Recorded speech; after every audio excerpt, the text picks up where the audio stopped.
Good morning. We are the Melbourne Playback Theatre Company. What is a theatre company doing at the opening of the Genomics Healthcare Summit? You may ask. And how on earth did such a mysterious and magical sound come out of literally a plastic pipe? The mysteries of the world.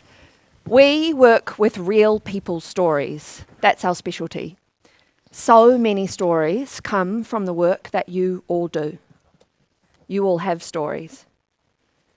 You're about to hear the real words and stories of patients whose lives have been affected by genomics and the doctors who have been part of their journey. And look, we might have taken some artistic license. Whoa, Lucy, not that much. Not that much. Sorry.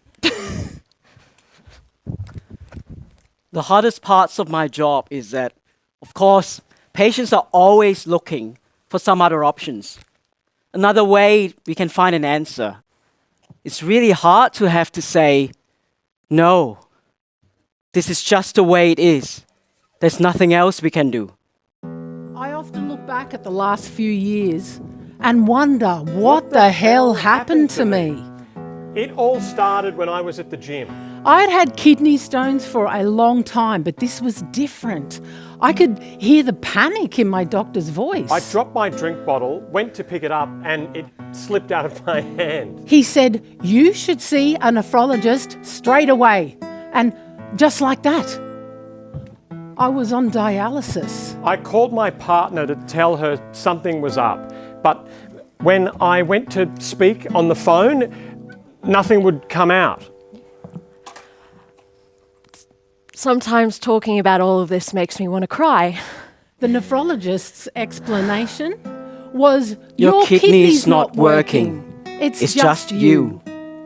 I've had this disease since I was 11 months old.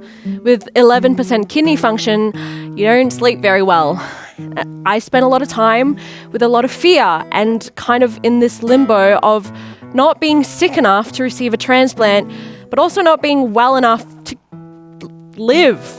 After a couple of days, they found what they thought was going to be a hole in my heart was actually a tumour, a sarcoma. Of course, patients are always hoping that there could be some other option, another way we can find an answer. It's really hard to have to say, no, this is just the way it is. We were talking in terms of months to live. All I could think was, I've got 2 young children. The idea of leaving them and my partner was...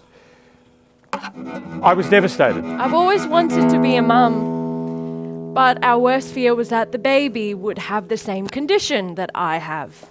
A test like a kidney biopsy, it can be painful and invasive and expensive, right? And it doesn't always find a cause.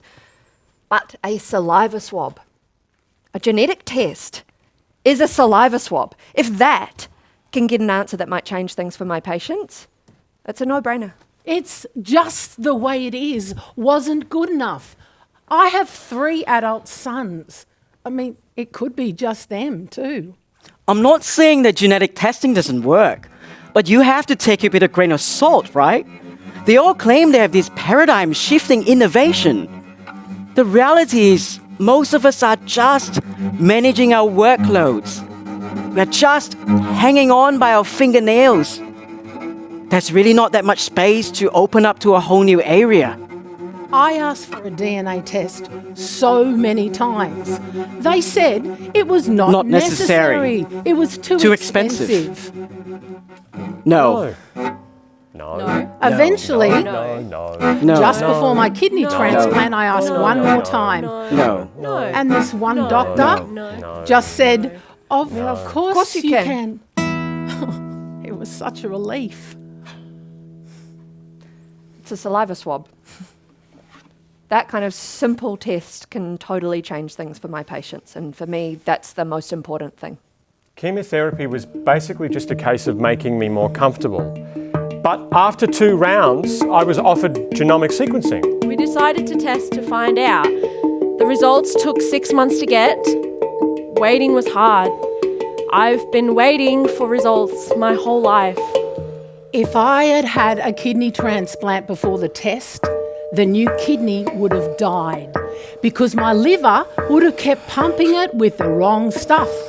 I'd have had to keep on having kidney transplants, which would have got harder as I got older, and keep living my much shorter life on dialysis.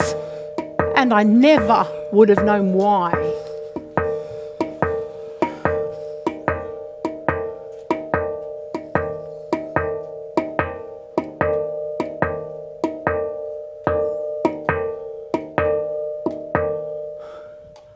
I had the test.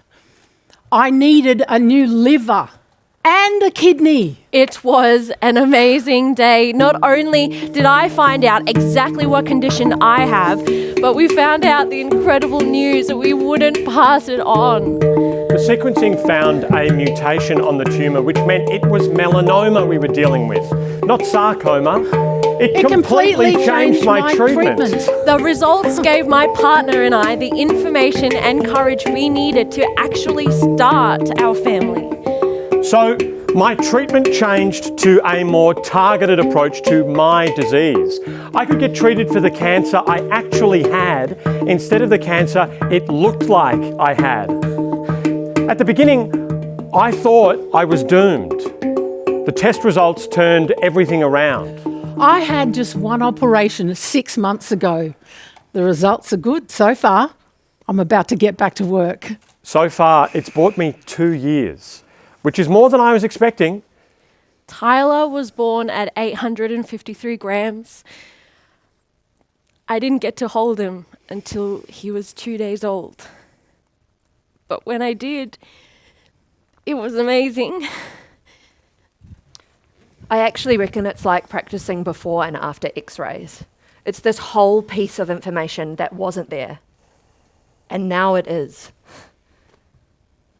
My sons and their partners got tested too. My sons are carriers, but it won't affect them. And none of their partners have the gene mutation, so my grandkids will be fine. For something like primary hyperoxaluria, having a confirmed diagnosis means you know what type of dialysis to give your patient. You know what type of transplant they need. Then they can make informed decisions about, having children in the future. And this is the kicker. If you diagnose early enough, you can actually make sure they never experience any symptoms in the first place. I mean, that is incredible. There is nothing else that can have that kind of massive transgenerational impact on the progression of disease. I've never been in control of my own life and my own decisions. With the information from the genomic screening, I felt like finally I was in control of my own life. The moment for me was when my colleague said, "Look, it might not make much of a difference to your patient, but it will make all the difference to their families and those future generations." And that's when I got it. It switched me on to the value of that I hadn't really seen it before. I wouldn't be here today if I hadn't insisted on it. Yeah, I've always thought it was the most amazing thing. I'm rebuilding my life back up again, which is wonderful. What I would say to people considering genomic sequencing is just don't be afraid. Information's your friend. And for us, it was life-changing.